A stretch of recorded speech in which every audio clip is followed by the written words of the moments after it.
أعوذ بالله من الشيطان الرجيم. بسم الله الرحمن الرحيم.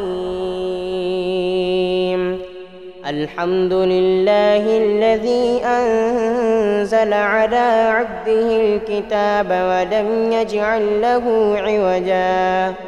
قيما لينذر بأسا شديدا من لدنه ويبشر المؤمنين الذين يعملون الصالحات أن لهم أجرا حسنا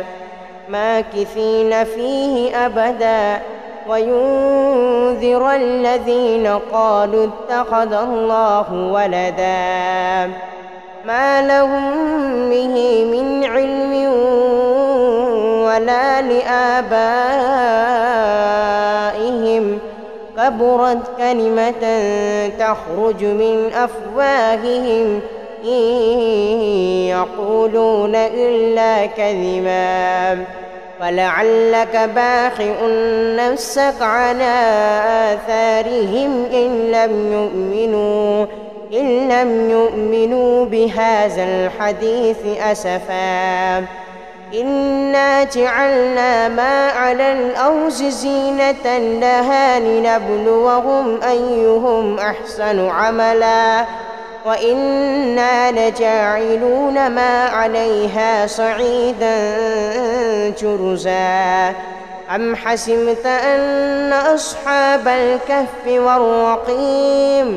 والرقيم كانوا من آياتنا عجبا إذ أبى الفتية إلى الكهف فقالوا ربنا آتنا من لدنك رحمة وهيئ لنا من أمرنا رشدا فضربنا على آذانهم في الكهف سنين عددا ثم بعثناهم لنعلم أي الحزبين أحصى لما لبثوا أمدا نحن نقص عليك نبأهم بالحق إنهم فتية آمنوا بربهم وزدناهم هدى وربتنا على قلوبهم إذ قاموا فقالوا ربنا رب السماوات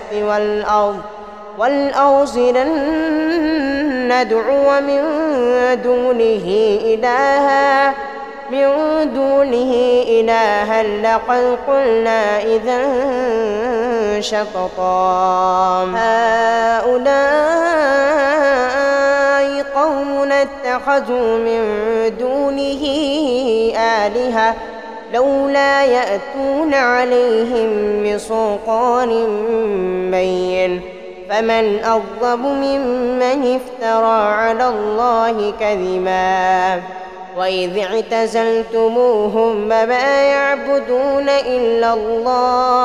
وما يعبدون إلا الله فاووا إلى الكهف ينشر لكم ربكم من رحمته ويهيئ لكم من أمركم مرفقا وترى الشمس إذا طلعت تزاور عن كهفهم ذات اليمين وإذا غربت تقرضهم ذات الشمال وهم في فجوة منه ذلك من آيات الله من يهد الله فهو المهتد ومن يضلل فلن تجد له وليا مرشدا.